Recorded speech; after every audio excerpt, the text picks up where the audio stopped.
નમસ્કાર દર્શક મિત્રો, વોઇસ ઓફ વડોદરા ન્યૂઝમાં આપનું હાર્દિક સ્વાગત છે।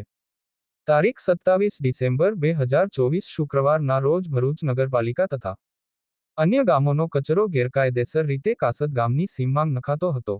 આ કચરો નાખવાથી કાસદ તથા આજુબાજુના ગામના લોકોને ઘણી તકલીફો વેઠવી પડતી હતી તથા ડમ્પિંગ સાઇટના કારણે ખેડૂતોને પણ ઘણી તકલીફો પડતી હતી અને આ ડમ્પિંગ સાઇટની બિલકુલ બાજુમાં ભરૂચ શહેરને પાણી આપતી મુખ્ય કેનલ આવેલી છે અને આ પાણીમાં ડમ્પિંગ સાઇટનો કચરો પડવાથી રોગચાળો ફાટી નીકળવાની સંભાવના છે, જેથી આજરોજ કાસદ ગામના જાગૃત નવયુવાનો દ્વારા આ ડમ્પિંગ સાઇટ પર કચરો નાખવા આવતા વાહનોને અટકાવીને આ ગેરકાયદેસર ચાલતી ડમ્પિંગ સાઇટ બંધ કરાવવામાં આવેલી અને કાસદ ગામ પંચાયત દ્વારા ભરૂચ નગરપાલિકાને તાત્કાલિક ધોરણે આ ડમ્પિંગ સાઇટ બંધ કરાવવા માટે જણાવવામાં આવેલ છે।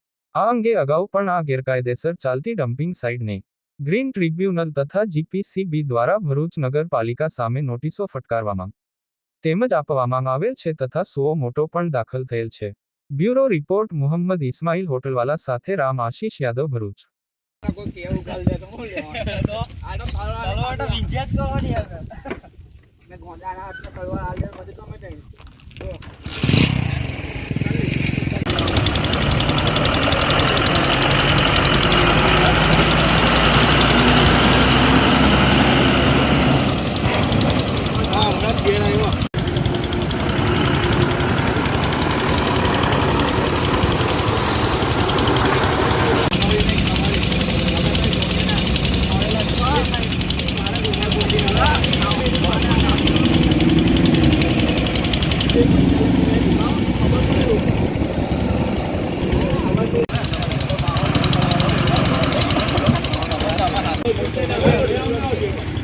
I'm